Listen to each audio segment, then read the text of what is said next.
Galera, beleza? Como é que vocês estão, meus amigos? O vídeo de hoje está aqui em 6 partes e com festival de más notícias pra turminha do Lula. Gente, quero começar o vídeo de hoje com uma noticinha bem rápida. Saiu na madrugada de hoje mais revelações de trocas de mensagem do Saulo, que era da BIM. Uma troca de mensagens com o Aloysio Mercadante. O que é que o Mercadante queria com a BIM? A gente vai comentar sobre isso, para depois entrarmos no dia do Haddad. Se teve um cara que no dia de ontem foi dormir triste, se chama Fernando Haddad. Haddad ficou tão descontrolado ao longo do dia de ontem que nem mesmo a imprensa conseguiu esconder, tapar, passar pano com seu descontrole, né? Vamos falar assim. O Haddad ficou totalmente irritado, ofendendo jornalistas mulheres. O que é que está acontecendo nesse país? Porque fizeram uma simples pergunta. Haddad, e aí a meta pro ano que vem? É zero ou não é? A sua meta é a do Lula ou você só fala por você, enquanto um poste sem nenhum poder? E o Haddad surtou. E a gente tem que comentar sobre isso. E a gente tem que lembrar algumas coisinhas. Quero mostrar pra vocês uma coisa que rolou em julho, que eu acho que vai clarear alguns eventos recentes, algumas notas, inclusive até o comportamento do consórcio. Mas vamos lá. Depois, continuamos falando sobre a agenda econômica, algumas coisas de reforma tributária, algumas coisas que o Lula anda aprontando. Teve reunião do Conselhão, né, da amizade, os zongueiros, os empresários amigos, para depois falarmos quarto tema do vídeo hoje. Gente, é uma notícia meio triste, mas que me traz um mínimo de esperança que talvez uma classe empresarial no Brasil comece a colocar a mão na consciência. Teve um evento no Brasil, e aí o CEO da Gerdau, vocês devem saber, né, empresa gigantesca aí de aço, foi lá chorar pitanga. E as pitangas que ele chorou são importantes e fazem sentido. Não sei se a turma vai abrir os olhos, mas ele tá falando, né, dos problemas dessa agenda antidesenvolvimentista, a agenda verde do Lula. A gente vai comentar sobre isso para depois falar de algumas notícias internacionais rapidinhas. Argentina, Venezuela e mais uma besteirinha, que parece que a Globo finalmente acordou. E por fim, se der tempo, falamos de eleições. Mas vamos começar. Me estendi demais já nessa introdução. Vaza Zap. Chefe exonerado da BIM diz que figurão do PT pediu cargos. Eu não entendi porque o Paulo Capelli já não colocou, né? Mercadante pediu cargos. Botou o figurão do PT, tá valendo, tá valendo. Ligou no PT, mas a gente sabe que é o Mercadante. Poderia ter colocado o presidente do BNDES, que é o cargo que o Mercadante vem ocupando, e tá ali, ó, em conversas no Zap. Então o chefe da BIM, o Saulo Moura da Cunha, diz que petista lhe pediu cargos. O Saulo, aquele que trocou conversas com o Gonçalves Dias, e o Gonçalves Dias falou, ó, esse relatório aí, tira meu nome de tua boca. Lembra dele? Foi lá na CPMI do dia 8? Pois bem, talvez, né, a quebra do sigilo no dia 8 acabou vazando aí pro consórcio. Talvez alguém que não gosta do Mercadante, alguém que tá querendo uma rasteira dele no cargo, mas tô nem aí. Em conversas no Zap, obtidas pela coluna, obtidas como? Eu sempre fico nessa dúvida, como que esses jornalistas acham? Será que o Google deles é diferente do nosso? Será que o Google desse jornalista tem uma função extra? O então chefe da BIM, Saulo Moura da Cunha, agradeceu a Aloysio Mercadante por ter recebido o apoio do petista para ocupar o mais alto posto da BIM no começo do ano. Dias depois, 10 de janeiro, relatou a terceiros que o ex-ministro de Dilma, atual presidente do BNDES, teria lhe pedido cargos. Procurado, Mercadante negou. Mas vamos dar um bisu nas mensagens. Abre aspas. Bom dia, Saulo. Você estará na posse da ministra Aniele Franco ou do diretor-geral da Polícia Federal, o André Rodrigues? Queria conversar um pouquinho com o senhor. Quem diz isso? Aloysio Mercadante, que escreveu para o Saulo, meio-dia do dia 8 de janeiro, no fatídico dia 8. O Mercadante mandou essa mensagem. No mesmo aplicativo, o Saulo respondeu, bom dia, ministro. Estarei na posse do André, sim. 2 dias depois, em conversa com o aliado da BIM, Saulo relatou, encontrei Mercadante. Agora na posse do Andrei. O interlocutor perguntou, pediu cargo? Então o chefe da BIM replicou, sim, pediu, né? E disse que iria falar com o PR, ou seja, falar com Lula. Antes disso, Saulo chegou a agradecer a Mercadante pela nomeação para o cargo de chefia na BIM. Caro ministro Mercadante, aqui é Saulo. Agradeço imensamente o apoio para minha nomeação na BIM, publicada hoje. Estou à sua inteira disposição aqui na agência. Tá bom. O presidente do BNDES respondeu parabenizando Saulo pelo grande desafio que teria pela frente. Não fica claro porque Mercadante, presidente do Banco Nacional do Desenvolvimento, mantinha interesse no funcionamento da BIM, que tem como principal função, né, municiar o presidente da República com informações estratégicas em diferentes áreas. E muitas vezes essas informações são sigilosas. Assim como o chefe do GSI, o Gonçalves Dias, Saulo Moura foi exonerado por Lula do comando da BIM em meio aos desdobramentos do 8 de janeiro. Talvez a resposta disso daqui, os reais interesses do Mercadante, a gente jamais vai saber. Só que quando você pega essa nota e você vê, pô, o cara tá no BNDES e o cara tá de conversa com a BIM. Aí você lembra daquela história, né? Que não é história, é a constatação real. O interesse insaciável do PT por cargos, ao ponto até de tá dando uma rasteira, Flávio Dino, separar o ministério, né? De um lado de justiça, do outro lado segurança pública, dar uma mordida, a turma não quer deixar nada passar. Aí você também coloca no liquidificador e bate, por exemplo, a própria nota da Globo que saiu, deve ter no máximo 2 semanas, que fala que caso Dino fosse para o Supremo, tem um que é intocável.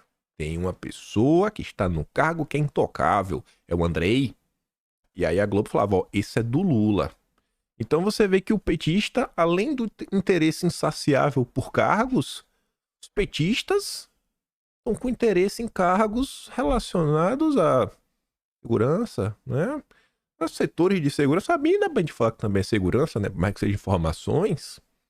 É tudo no mínimo muito curioso, vindo do PT, vindo do que a turma da esquerda normalmente costuma fazer, não só no Brasil, mas ao redor de todo mundo. Mas o Mercadante negou. Negou, tá lendo as mensagens, mas ele negou. Óbvio que as mensagens não dizem nada, o Saulo pode ser um mentiroso. Vocês acham que o Mercadante teria pedido cargos na BIM? Eu acho que não. Ninguém vai duvidar dele. Mas vamos lá. Vamos para o principal assunto do dia de ontem, que vai render também ao longo do dia de hoje, não tem como ser diferente. Estamos falando de talvez o principal ministro de cada governo, porque às vezes entra ano, sai ano, né? Entra governo, sai governo, e às vezes tem um único ministro que é lembrado ou é citado lá na frente, etc., que normalmente é o ministro da Economia, o ministro da Fazenda, porque dinheiro é uma coisa que todo mundo se preocupa, né? Dinheiro é uma coisa que ninguém quer perder, e quando perde, o pessoal lembra quem foi o errado. Antes de mostrar para vocês um pouco da entrevista, né? Vou dar play aqui no áudio, vocês já devem ter visto.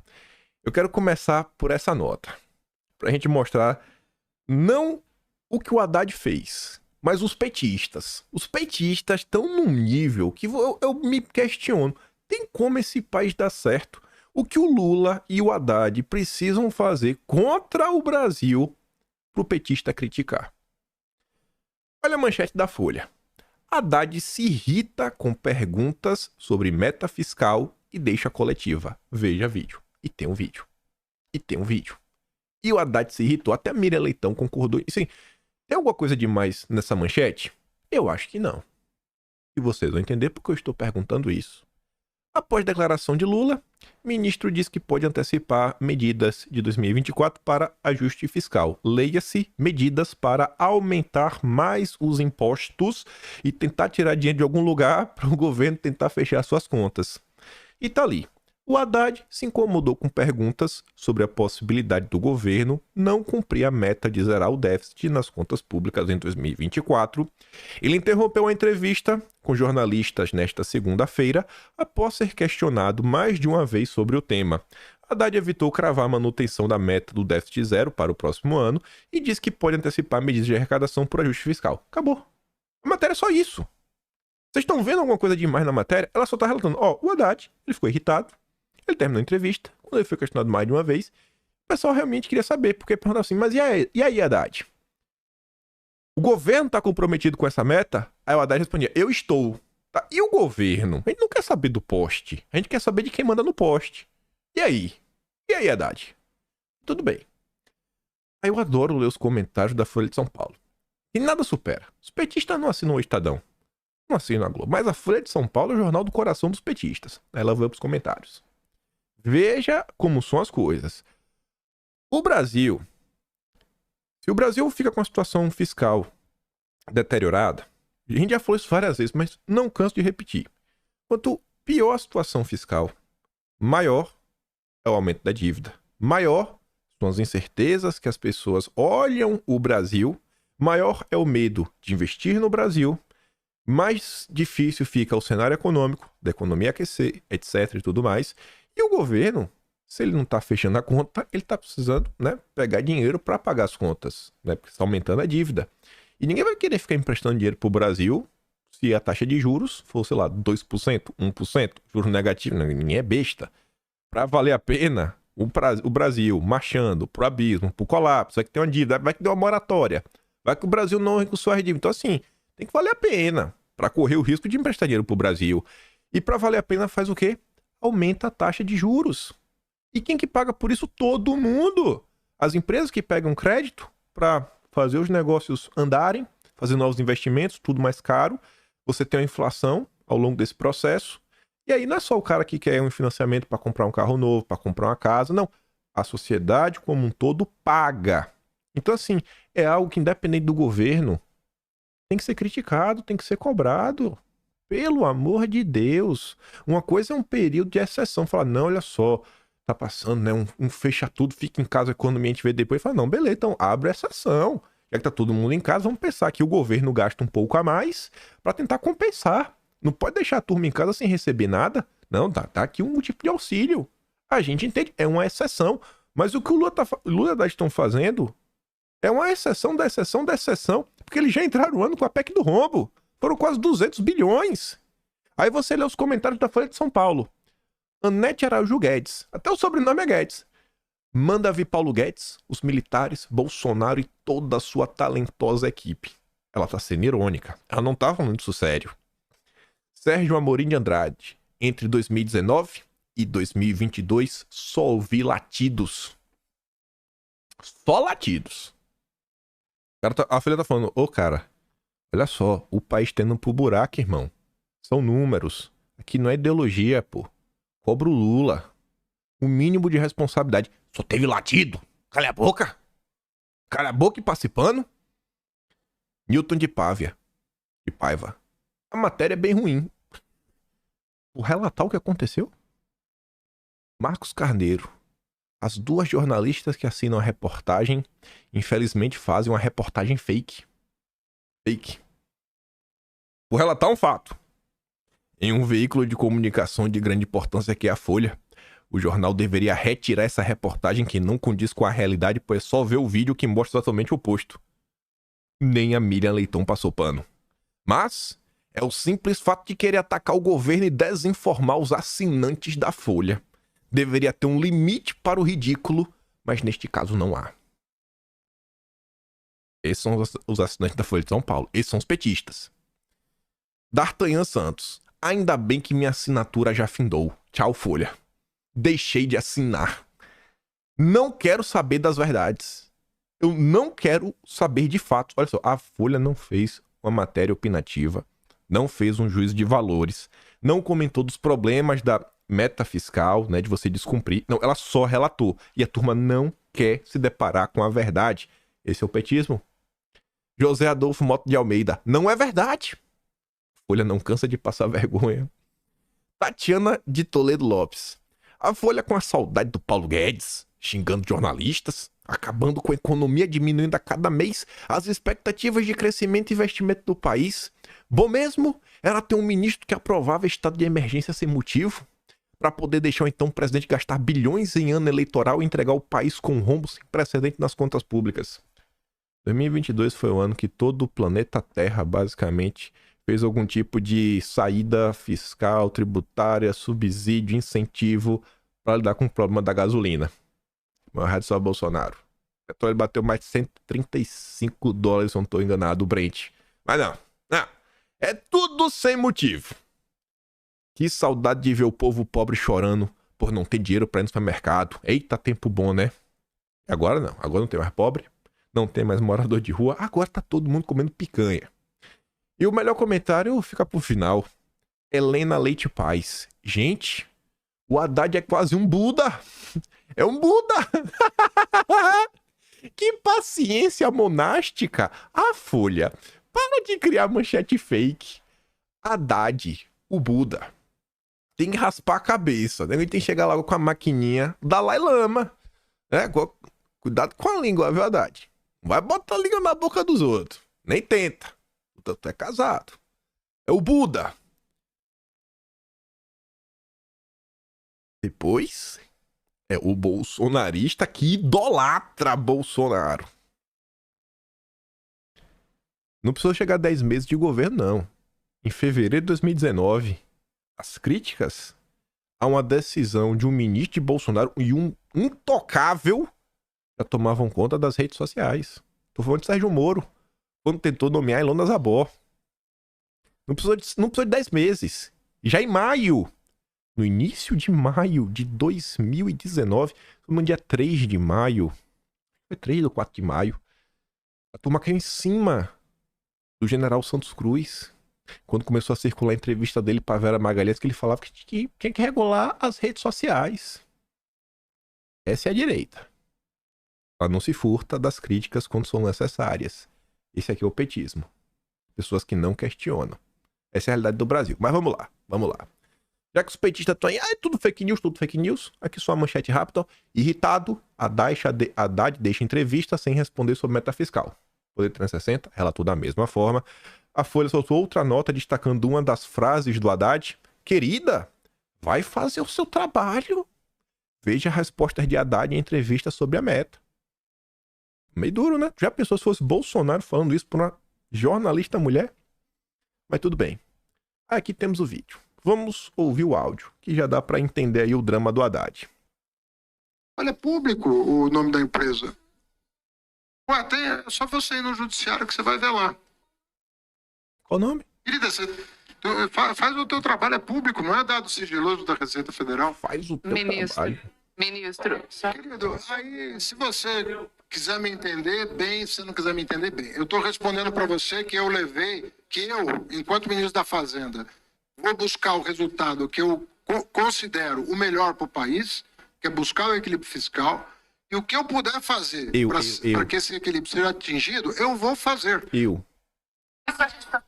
Eu vou fazer porque o que eu considero, Haddad está conjugando tudo na primeira pessoa do singular. Não é nós, não é governo, não é a turma do Lula, é o Haddad.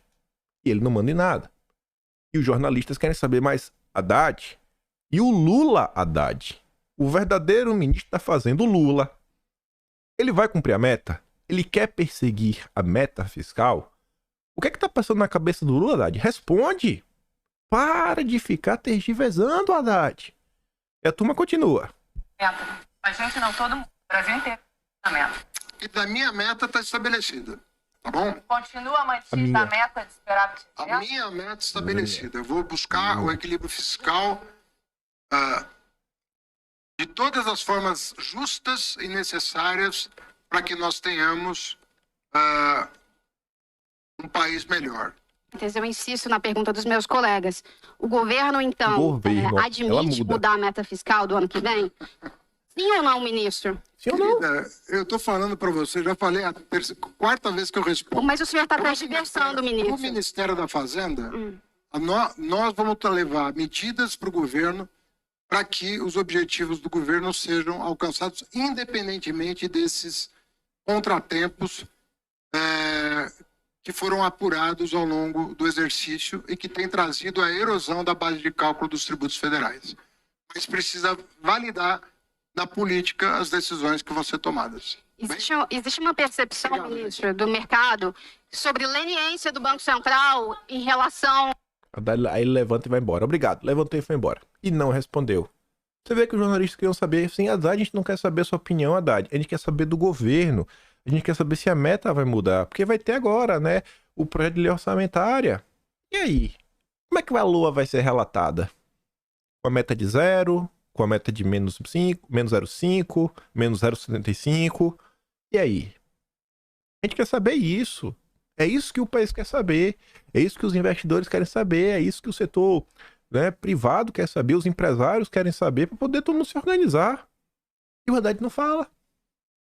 O Haddad nega informação para a população brasileira, todo revoltadinho. Mas tem esse lixo aqui para passar pano.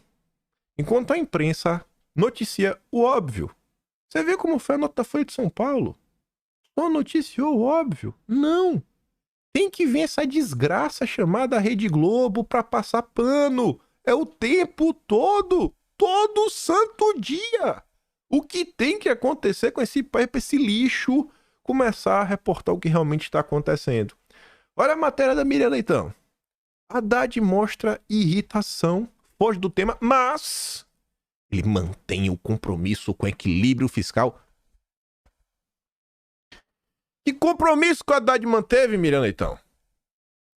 Que compromisso que ele manteve? Que compromisso que o Haddad não manda em nada? Foi humilhado. Que compromisso que ele manteve? Não, porque depende do Congresso, depende disso. Não, e o governo... Vai ou não vai? Todo mundo sabe que o Haddad não pensa por si só. Ele depende do Lula. E aí? Olha a manchete da G1. Haddad desvia de pergunta sobre meta de zerar o déficit, mas diz que não há descompromisso de Lula. Mas acabar de ouvir, o Haddad não responde. Não responde, tá aí. Ele não fala que o Haddad ficou irritado. Pelo menos a Miriam Leitão falou isso. Absurdo. Quem se forma pela Globo é enganado. A Globo, no mínimo, na melhor das hipóteses, né? Alivia pro lado do Lula. Alivia. Sempre mostra o copo meio cheio. Mas vamos lá. Aí vem lá também a tia do disjuntor. Ela vem na mesma linha, até porque ela trabalha na Globo News. Haddad sentiu o golpe, mas não deu braço a torcer. Não deu. E culpou o judiciário e o Congresso. Sem ter como culpar Lula ou Rui Costa, Haddad disparou contra outros poderes para explicar razões pelas quais a meta fiscal não deve ser cumprida em 24. Tá bom, ela ajudou a botar a culpa nos outros também. E aí o Metrópolis relatou, né? Você vê como são as falas do Haddad. Né? Não, vamos aqui olhar de novo. Não tem descompromisso de Lula, mantém o compromisso com equilíbrio fiscal, mas por mais que a Rede Globo tente impor uma realidade mentirosa, distópica, fraudulenta, bolsa cai e dólar sobe. Bolsa cai e dólar sobe. O povo pode cair na lorota da Globo, mas quem tem o seu dinheirinho no mercado, quem tá investindo, sabe? Muito bem, porque aqui não é nem aquela história, né? Pra bom entendedor, pinga letra. Não é nem isso. Não é nem isso. Aqui tá do óbvio, do óbvio, do óbvio. Nem precisa ser um gênio pra entender o que a Haddad tá fazendo. É só você ler um jornal um pouco mais independente. Como tiveram alguns. Você vê, ó, CNN. Um pouquinho só. Não é a Rede Globo. Foi o pior momento de Haddad no governo, diz executivo do mercado. Ministro não respondeu se a meta fiscal zero para 24 está mantida. Aí a Thais Herédia traz informações extras que são interessantes, falando o seguinte: o ministro teve 3 dias para preparar seu posicionamento e convocou espontaneamente a coletiva de imprensa e não conseguiu responder um questionamento muito simples, mas central. A pergunta que todos iriam fazer. Então, para que o Haddad convocou a coletiva? Para quê? A irritação de Haddad também acionou um alerta entre jornalistas e no mercado. Nos 10 meses de governo, mesmo em situações de pressão, o ministro sempre manteve a calma e contornou os embates. Nesta segunda foi diferente. O Haddad estava totalmente descontrolado. Ele estava totalmente encurralado. Matheus Leitão, filho da Miriam, passador de pano também daqueles. Até o Matheus Leitão está relatando a surpresa de líderes partidários com a reação de Fernando Haddad. Lideranças partidárias em Brasília se mostraram surpresos com a forma como o Haddad respondeu perguntas de jornalistas na coletiva desta segunda-feira, dia 30. O ministro da Fazenda estava visivelmente irritado e longe da cortesia que dispensa os profissionais da imprensa na avaliação desses políticos, incluindo os da base do governo. Ao ser questionado de forma pertinente sobre um determinado tema, Haddad fez a grosseria de responder assim uma jornalista: querida, faz o teu trabalho, é público o documento. Para essas lideranças partidárias, Haddad demonstrou um certo descontrole ao abandonar a coletiva, o que só comprova que uma nova crise no governo parece mesmo ter sido instalada. Aí pega esse relato, pega o anterior. Então, da Miriam Leitão, que assume que o Haddad se irritou. O que você ouviu, eu vou mandar o vídeo na íntegra, que se você não viu, acho muito difícil, lá no Telegram, tem que estar na descrição, você pega, você baixa, você manda, quem quiser. Aí veja e analise, né, compare com as respostas dos petistas que assinam a Folha de São Paulo. Como é que esse Brasil vai dar certo? O cara tá fazendo errado e a turma tá batendo palma. Estão batendo palma por pura ideologia. Aí o Estadão hoje de manhã não tinha como ser diferente. Um dos seus editoriais é exatamente sobre o caso aí do Haddad, onde eles destrincham, fazem a análise deles. A tribulação do Haddad. O que todos queriam saber é se o ministro ainda contava com o respaldo de Lula para buscar o déficit zero em 2024. Sua irritação ante as perguntas dos jornalistas demonstrou que não. Não, a linguagem corporal falou mais alto. Esperava-se de Haddad que ele dissesse que Lula não escolheu bem as palavras, foi mal interpretado, inventava qualquer desculpa, mas falava não, o governo ele não conseguiu. Não seria o primeiro nem o único ministro da área econômica a fazê-lo. O que se viu, porém, foi bastante constrangedor. Depois de um fim de semana de silêncio, Haddad ainda achava que poderia tergiversar. Primeiro chegou ao ministério, acompanhando os economistas Paulo Pichetti e Rodrigo Alves Teixeira, nomes indicados para a diretoria do Banco Central. Uma segunda-feira normal, este seria um tema muito interessante da imprensa. Não era o caso. Depois de apresentar, as indicações do Banco Central, o ministro passou meia hora seguinte a repetir a importância de medidas para recuperar a arrecadação e a lamentar decisões do Congresso, do Judiciário e de governos anteriores. Botou a culpa em Bolsonaro. E outra coisa. O cara tá explicando a importância da arrecadação. Por que o governo Lula, ao invés de focar em aumentar o imposto, por que o governo Lula não foca em desenvolver a economia nacional? Porque quanto maior a economia, quanto maior for o PIB brasileiro, maior vai ser a arrecadação de imposto. Por que o governo Lula não pode, aumentar o dele através do aumento da população? Sabe aquele... Todo mundo conhece uma pessoa assim, pessoa bem negativa, que ela não pode ver os outros crescer. Ela tem que ser o destaque, E ela não se importa em que o projeto dela seja passar por cima dos outros, mas desde que ela ganhe. É isso aqui. O cara tá preocupado com a arrecadação, com o imposto. Não tá nem se o Brasil vai crescer. O Brasil caiu, não importa. Continue pagando imposto. Já assistiu aqueles filmes clássicos, passar a sessão da tarde, todo lugar, tela quente, que sempre é um cenário, às vezes, normalmente medieval, que tinha alguma coisa, algum tipo de apocalipse, e o lei falava, rapaz, tem que pagar o imposto. Eu falava, mas como é que eu vou pagar, meu Deus? Eu perdi tudo. Não quero saber. Tem até tal dia, se não pagar, eu vou tomar sua casa, vou tomar sua roça. É isso aqui. É só ver a nós. O que é que está sendo feito para melhorar a economia do Brasil? Nada. Só para dificultar. Aí botou com o Bolsonaro, E ele disse que toda essa turma contribuíram para erodir a base fiscal. Não é culpa de Bolsonaro, do Congresso e do Judiciário, menos do Lula. A PEC do rombo, Lula fez questão de colocar quase 200 bi. Não tem culpa. Podia ser 70. Olha só, esse ano, eles estão falando que para esse ano, para 2023, a meta era fechar com 1% de déficit. Que isso representa 100 bilhões. 100 bilhões. A turma tá falando que não vai bater 1. Deve bater 1,6. Esse ano a gente deve fechar com 160 bilhões de déficit. Se você pega a PEC do rombo, ao invés de 200, você botasse os 70 que precisava, seriam 130. 160 mais 130 ia ser 30 bi de déficit. Olha só. 0,3. Já bateu a meta. Mas não, o Lula quebrou. A culpa é de Bolsonaro. A culpa é de Bolsonaro. Ah, meu Deus. Sem poder corrigi-las, não seria possível elevar as receitas. Este, segundo Haddad, teria sido todo o contexto no qual Lula se baseou para reduzir a importância do déficit zero. Tá, claro que não colou. Incisivamente questionado pelos jornalistas sobre a meta fiscal do ano que vem, o ministro passou a responder as perguntas com ironia e irritação. Por fim, referiu-se à meta de déficit zero como minha meta e encerrou a entrevista no momento que foi instado a explicar claramente o que ele queria dizer com isso. Não respondida, a dúvida era pertinente. Afinal, a meta de Haddad é a meta fiscal de Lula? O ministro pode ter a meta que quiser, desde que esteja combinado com seu chefe. Do contrário, não será uma meta crível.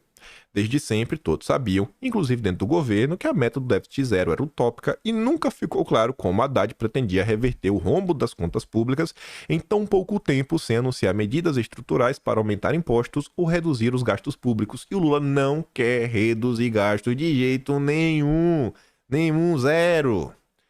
Atingir o déficit era impossível, porque todos queriam saber se Haddad ainda contava com o respaldo político do presidente para perseguir ativamente a meta e defendê-la. Sua irritação demonstrou que não. O incômodo do ministro é compreensível, mas ele terá de começar a se acostumar. As enfáticas perguntas dos repórteres, que Haddad não gostou, voltaram a ser feitas pelo setor produtivo, pelos investidores e pelos parlamentares.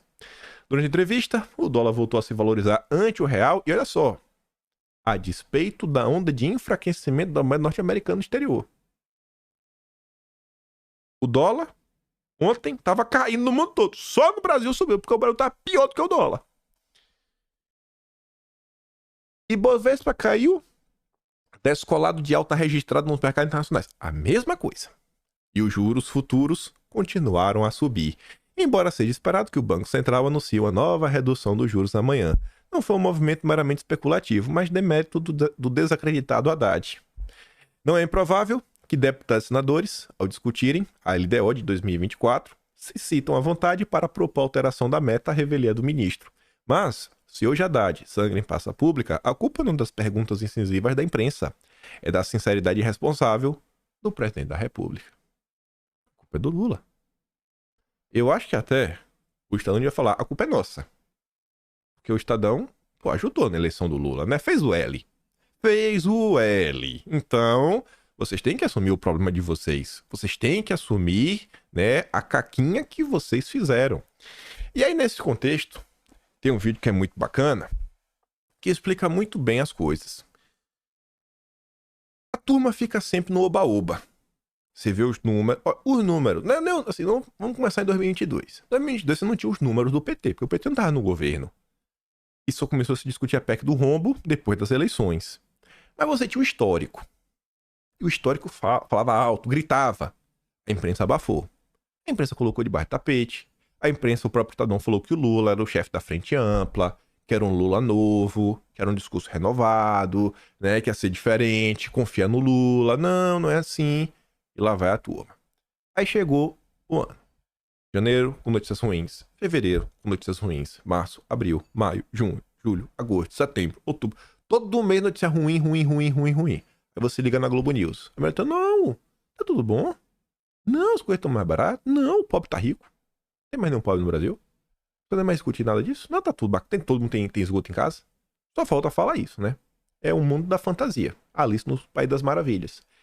E aí a turma fica o tempo todo com esse discursinho. Lelê. E aí imagine se a imprensa fizesse a parte dela o seguinte, ó, beleza, Bolsonaro não é mais presidente, vamos tratar as coisas de forma honesta, de forma sincera, para o país não ir no buraco. Vamos colocar o Brasil em destaque, falar das pautas que interessam à nação e falar de todas as notícias realmente como elas são. Não vender uma ilusão porque queremos agradar o Lula, sei lá, não sei se a imprensa está atrás de verba de publicidade, o que é que tem por trás, mas a imprensa vem atrapalhando muito. E aí você vê como são as coisas. A turma lareta vem apontando dedo, falando, ó, tá dando errado, olha isso daqui, olha aquilo outro, tá dando errado. Mas, oba-oba. É oba-oba. Ai, porque Bolsonaro, toda hora eles puxavam essa carta. E olha que engraçado.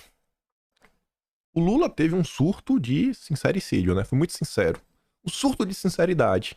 A Raquel Landim, ela também teve um surto de sinceridade em 21 de julho de 2023. Lá no Atlas, página 109. Otimismo com a economia vinha ofuscando o crônico problema das contas públicas. E naquele momento ali em julho, o otimismo também girava em torno da reforma tributária. Não, o Brasil agora é a Suíça do Sul, vai tudo dar certo.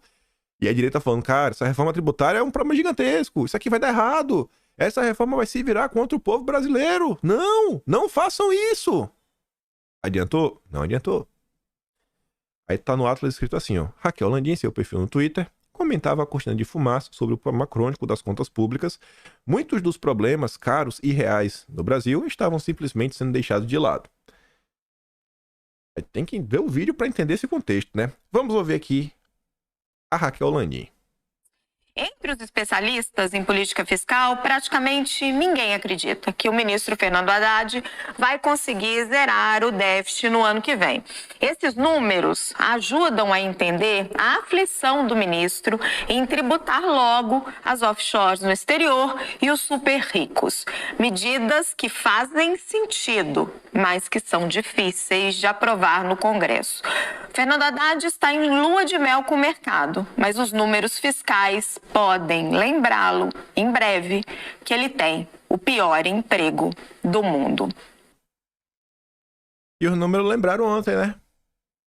Vai ter o pior emprego do mundo, né? Você vê que as pessoas tomam e fazem juízo de valores com base em nada. Gente, o que é que o Lula fez desde que ele assumiu para trazer estabilidade para o Brasil?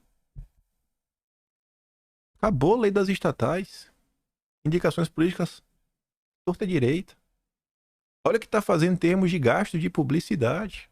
Olha o que o Lula está fazendo com seus opositores. Assim, o que é que o Lula fez? Nada! Esse oba-oba tá vindo de onde?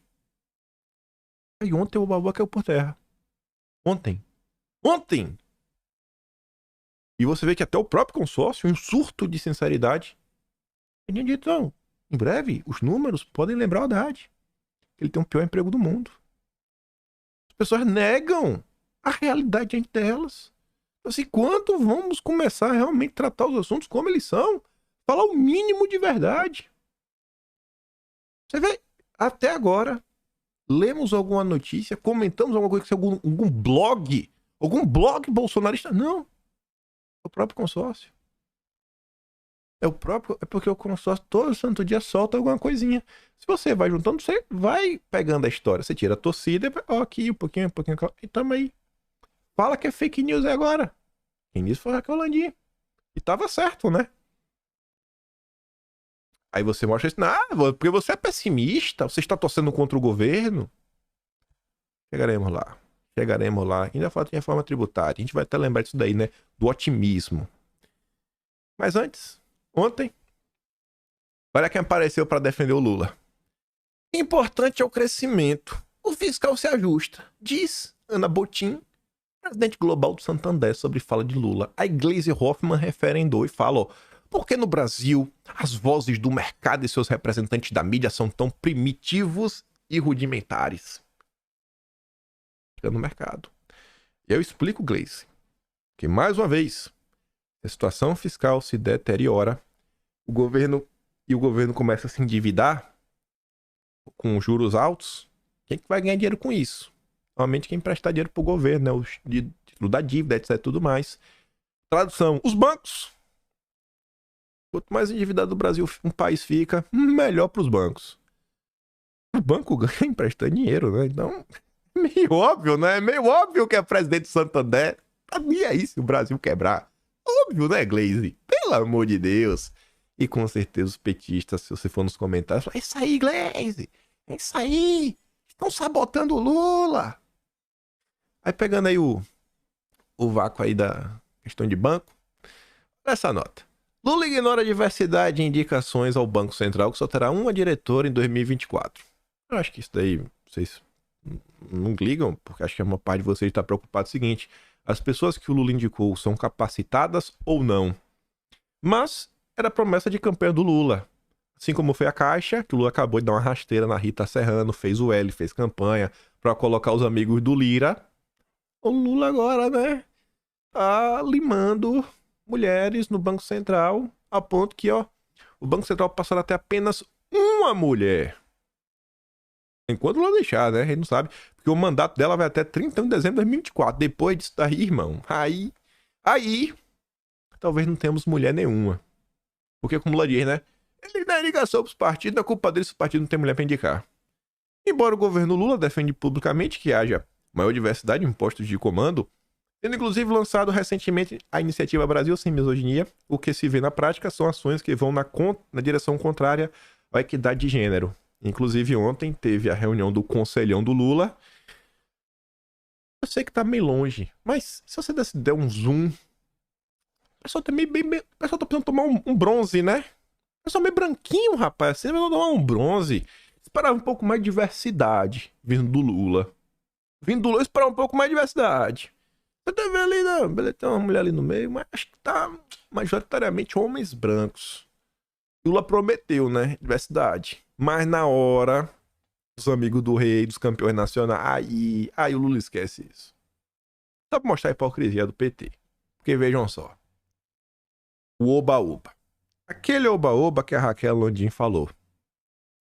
Está maravilhada com as coisas.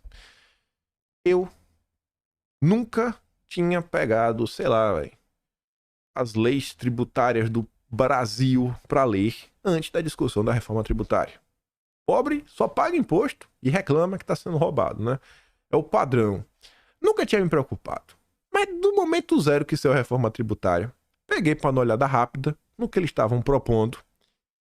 E aí você pode não ter, eu falo por mim, né? Posso não ter o conhecimento tributário, mas você tem aquele conhecimento, não é nem um conhecimento, você não precisa ter um conhecimento vasto. Você precisa conhecer um pouco da política.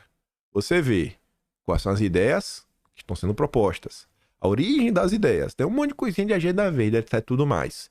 E como o Lula articulou pra coisa passar na Câmara, lembra das liberações de emenda na época, foram recordes? Tá registrado no Atlas. Vai lá no Atlas de Julho que vocês acham. Tem um capítulo só pra falar de reforma tributária.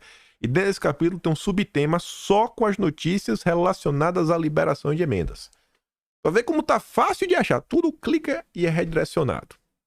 A gente não vai deixar passar nada. Impossível passar alguma coisa. Tá tudo lá organizadinho, muito fácil de achar. Há um Ctrl F, né? Se dá um Ctrl F, tá lá o termo certinho. E aí, você vê os cidadãos comuns falando isso vai dar errado, isso vai dar errado, isso vai dar errado. Vai ficar os especialistas, não, isso aí mesmo, tem que ter uma reforma tributária, não tem que ter. O povo lá, irmão, a gente concorda que tem que ter uma reforma tributária, mas o quão inocentes vocês são, o quanto de oba-oba vocês vão ficar fazendo até a ficha cair e perceber que vocês estão sendo feitos de trouxas. A reforma tributária confirma a nossa teimosia com fracasso. É mesmo, Marcos Lisboa. É mesmo. O economista Marcos Lisboa considera que a proposta original da reforma tributária está sendo impressionantemente deturpada com o tratamento privilegiado que está sendo concedido a diversos setores. Estão deturpando. Você está impressionado. Rapaz. Quantos anos na cara? E tá se impressionando com o que a turma do Lula consegue fazer. Meu Deus. Ele é o inocente. Ele é o inocente. E o pior é que o voto dele vale o mesmo que o teu. Só que a opinião dele pra imprensa vale mais do que a tua. Porque ele é petista. Ele fez o L. Ele é um democrata. Petista ele não, mas ele fez o L. Ele é um democrata. Então a opinião dele vale. As pessoas comuns que conhecem o retrospecto do PT, do Lula, da forma de fazer política deles, os reais objetivos por trás, não, essa turma não vale. Aí você vê aqui, reforma tributária não teria aumento de tributos. Não é o que estamos vendo. Diz o executivo do Boticário, eu fui enganado? Foi enganado, foi trouxa. Foi trouxa, mais um trouxa. Mais um trouxa. Mais um trouxa. Lula, se Lula fosse um pescador, Lula seria o maior pescador de trouxas do planeta Terra. Pesca de rede. Apesar da promessa do governo de não elevar a carga tributária com a reforma, alguns setores podem ver um aumento de tributação com o novo modelo proposto, segundo o vice-presidente do Conselho do Grupo Boticário, Arthur Grimbal. Ele critica a falta de isonomia da proposta e menciona o aumento de exceções para a nova regra que distorceriam o objetivo inicial do texto. Ô, rapaz, foi distorcido. É mesmo, a turma do Lula distorceu, foi... Meu Deus, quem poderia imaginar? Aí vem a Folha. Mudanças na reforma tributária geram corrida aos cartórios. Por quê? O que tem relação reforma tributária com cartório? A ameaça de aumento no imposto sobre heranças faz com que doações em vida de bens a herdeiros aumente 22%. A movimentação acontece na esteira da possibilidade de mudanças no imposto sobre transmissão, causa-mortes e doação, o ITCMD. Até agora, as alíquotas incidentes sobre imposto variam de 2% a 8%, mas podem chegar a 20% com as alterações em discussões no Senado. Tu já pensou a turma do Lula aumentar para 20%? Já imaginou o pobre, tem uma casinha lá. Fala assim, não, mas ou tu dá 20% ou tu vai perder tua casa. Espero que não se aplique pro pobre, viu, Lula? Pelo amor de Deus. Libera pelo menos o pobre. Classe média a gente já não sabe, né? O PT não gosta muito da classe média. Mas o pobre, Lula. Libera o pobre, Lula. Libera o pobre, Lula. Aí, vale a pena lembrar, né? Lembra do... Ai, o Coiso, o Bozo. Lembra do Bozo? O Bozo, quem pensa fala. Lembra do Bozo? Ai, o Bozo! Ah, ele tá contra a reforma tributária só porque o Lula está a favor. Direito de herança. PEC da reforma fiscal. A propriedade privada cada vez mais ameaçada. A PEC aprovada na Câmara, o imposto de transmissão causa-mortes da herança de quaisquer bem ou direitos será progressivo em razão do valor da transmissão da doação. Bolsonaro falou isso dia 8 de julho de 2023. Exatamente esse imposto aí. Ficaram de oba-oba, né? E quem é culpa disso? Do consórcio, da Globo, do Estadão, da CNN. Esses jornalistas ficam mentindo. Por que não levam a informação verdadeira? Todo mundo vai pagar o pato no final do dia. É porque vai pagar o pato lá na frente, né? Ah, daqui a 30 anos vai ter esse problema. Melhor agora garantir o quê? As gordas verbas de publicidade? Vejo com preocupação a falta de governança no nosso país. Mais um trouxa que foi fisgado na rede do pescador Lula.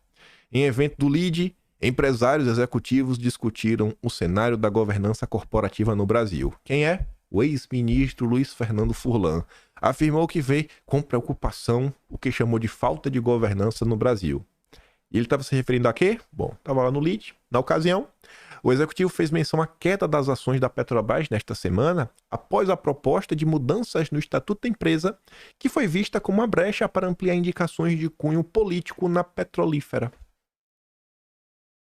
Uau, vocês não sabiam que o PT queria aparelhar a Petrobras? Vocês não sabiam. Vocês não sabiam. Vocês foram pegos de surpresa. Vocês foram pegos de surpresas que o PT ia fazer isso. Então espera um pouquinho. Continua fingindo surpresa. Que vem Guido Mantega. Calma que ele tá vindo. Calma. O Lula não desistiu. Aí vocês também brincam de surpresa. Vamos continuar. O desabafo do CEO da Gerdau. Acho que nem ia dar pra falar de eleição. Falei que não sabia se ia dar. Rapaz, esse texto aqui é sensacional. É triste, mas é sensacional. Porque me veio um questionamento. Será que mais um trouxa vai abrir os olhos? Teve um evento muito porreta.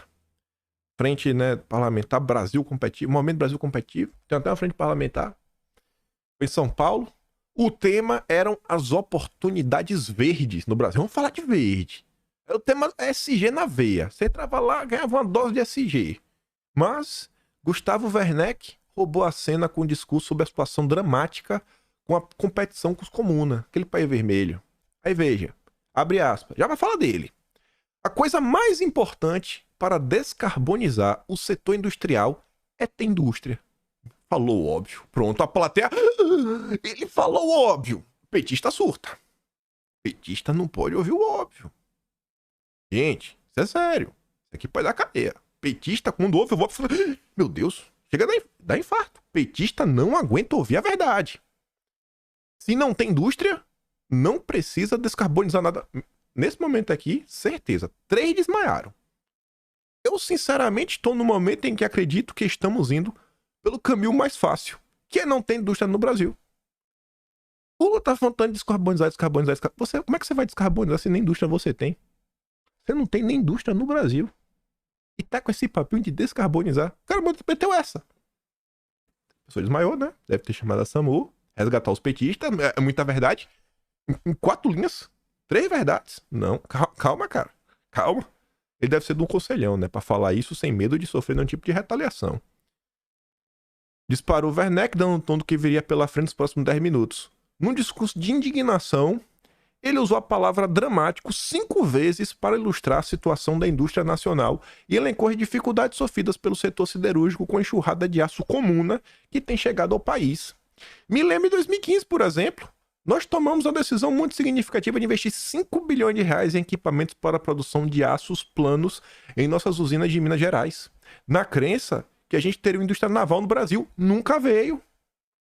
Na crença de que teríamos no longo prazo um fornecimento de aço muito significativo para o setor da energia eólica. Nesse momento, não tenho mais nenhum cliente de energia eólica. Todos se foram.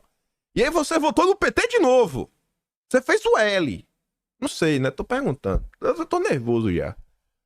Eu acho que ele nem fez o L. Eu acho que o Gerdau teve até um problema. Sei lá se foi o Gerdau. Não, mas enfim. Espero que você não tenha feito o L, cara. Espero que você levante a voz. Fale, critique o governo, cobra. Mas vocês estão aí de aço verde, carbono verde, tudo verde, agora aguenta. Vocês plantaram furacão, colhe apocalipse. Já aumentei, né? O povo disse que você plantou verde, colhe tempestade. Você plantou furacão, colhe apocalipse. Tome agora. E continuou. Estamos passando por um momento muito difícil de desindustrialização. E ela é mais crítica no ano como este, no qual no Brasil temos recorde de importação do aço lá dos comunas aqui no Brasil. No primeiro semestre, a receita da Gerdau caiu 6,2%, com menor crescimento no mercado interno. Os comunas têm colocado o pé no acelerador nas importações com subsídios que tornam o preço do produto final por vezes menores que o custo dos produtores locais. Imagina, o cara tá lá, do outro lado do planeta, o cara tá produzindo, fazendo logística, colocando no navio, vindo até o Brasil, paga os custos no Brasil, taxa alfandegária, etc, tudo mais, bota no caminhão para distribuir e ainda tá mais barato. Será que existe competitividade no Brasil?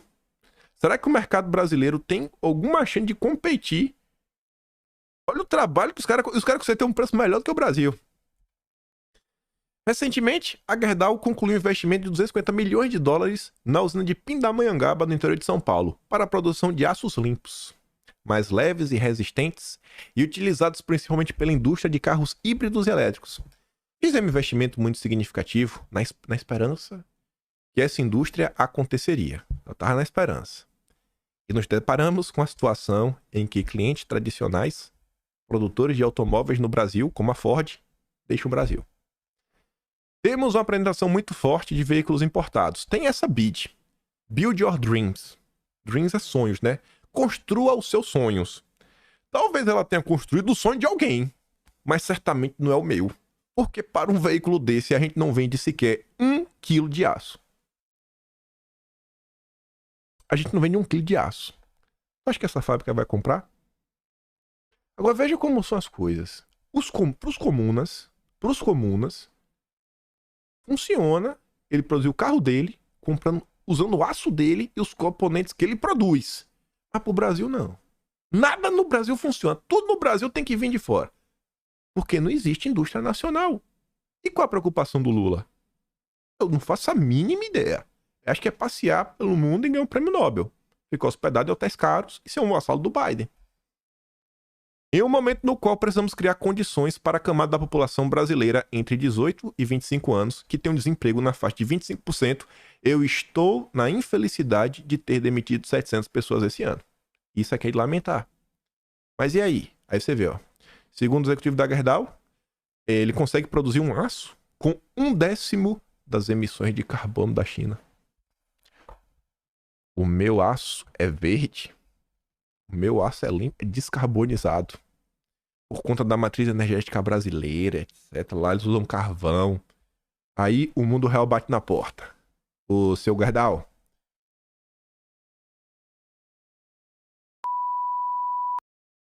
É isso que eu ia falar. Mas eu não vou xingar.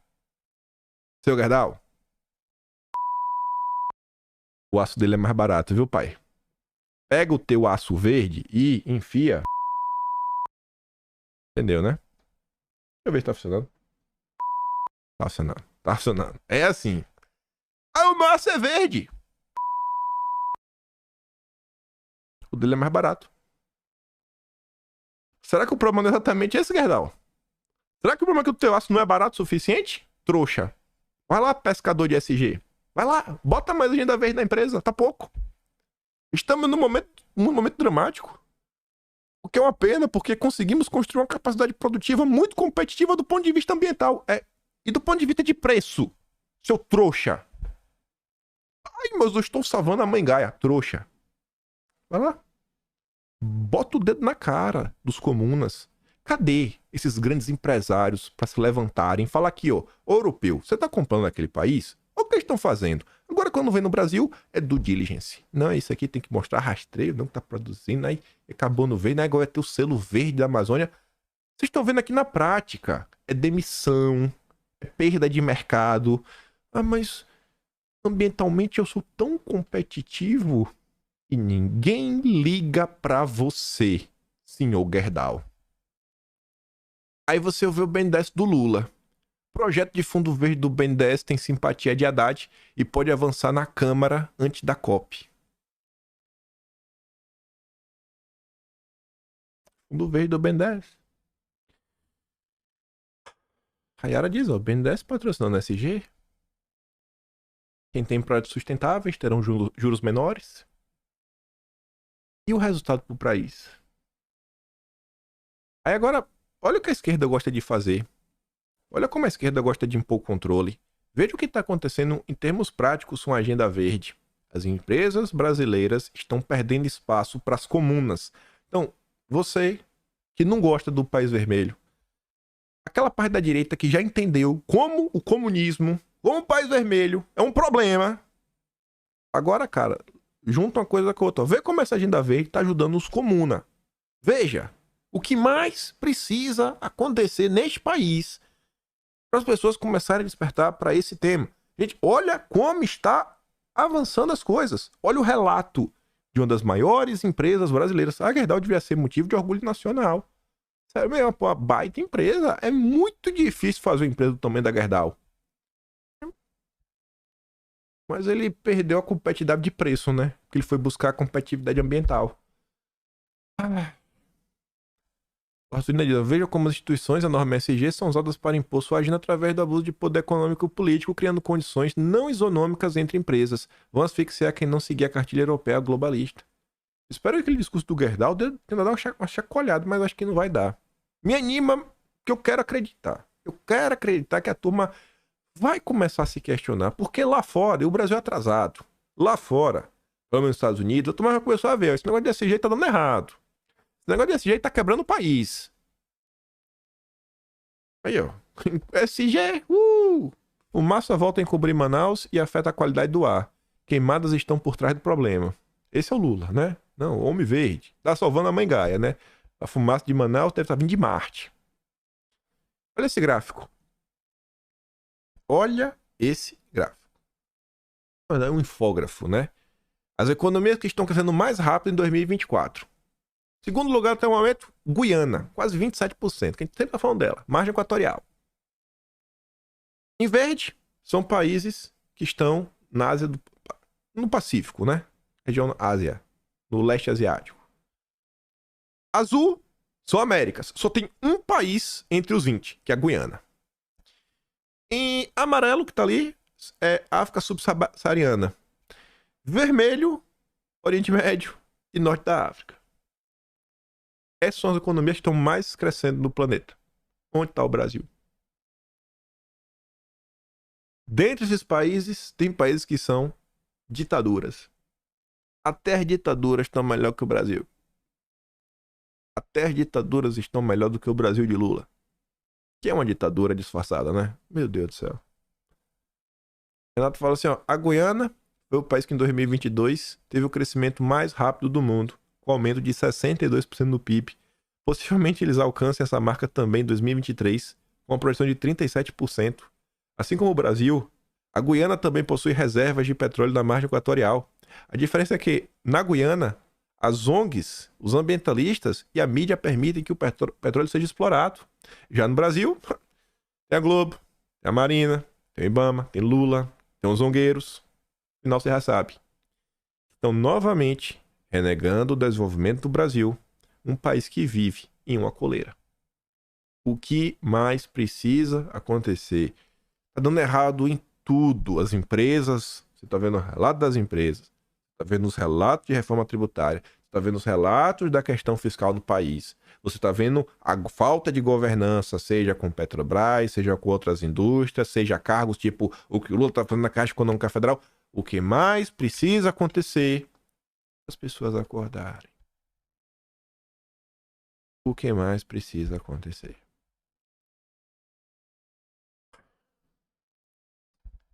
Esse tema aqui é meio... Vou deixar pra comentar amanhã. Só uma coisa aqui. Vou mostrar só uma coisa desse tema. Eu ia falar uma coisa da Argentina, mas comenta amanhã. Só isso aqui rapidinho, ó. Militante do PCdoB, deputado na Câmara, atuou como lobista. Um país e um grupo muito complicado, né? No Brasil. Vamos terminar com a palavra bolar, né? Termina assim o final do nome. Quem é? Said Tenório.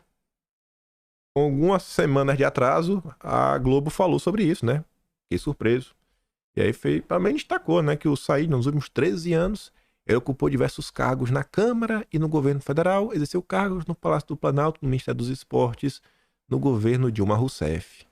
Militante do PCdoB, demitido na Câmara. Vamos lá. Parabéns, Said Tenório. Faz o L agora. Faz o L. Enfim. Vou mandar o vídeo da Raquel Landim lá de julho no Telegram, junto com o vídeo do Haddad dando chilique. Gosta do meu trabalho? Passa no meu canal. Tamo falando, valeu. Tem a votação do iBest. Você vai deixar que eu perca pra Sandra Nemberg, aquela petista da Globo. Eu contra ela e outro petista verde. Que agora é a nova cor do PT, né? O PT é verde. Que é o Maldonado. Só lembra-se o nome dele. Que é do Galãs Feios. Eu não sou feio, eu sou mais ou menos, né? Sou jeitosinho. Quando eu pintei o cabelo, tomo banho, corto o bigode, faço a barba, boto um terno, né? Ele tem que se esforçar um pouco. Mas, pô, vota em mim. Tá aqui na descrição. Pelo menos isso. Só pros petistas não ganhar. Vai que você não gosta muito de mim. Fala, não, vou votar só pros petistas não ganhar, então. Tá aqui na descrição. É o primeiro link na descrição. É lá. Só pra votar uma única vez. E tem um Atos Brasileiro, quimpai.com.br, dia 15 agora, saiu de setembro, bonitinho, daqueles que vocês já sabem. E compartilha o vídeo, né? Só tem vocês para compartilhar e volta amanhã. Aquele grande beijo, um abraço, tamo juntos. Valeu, meus amigos. Fui!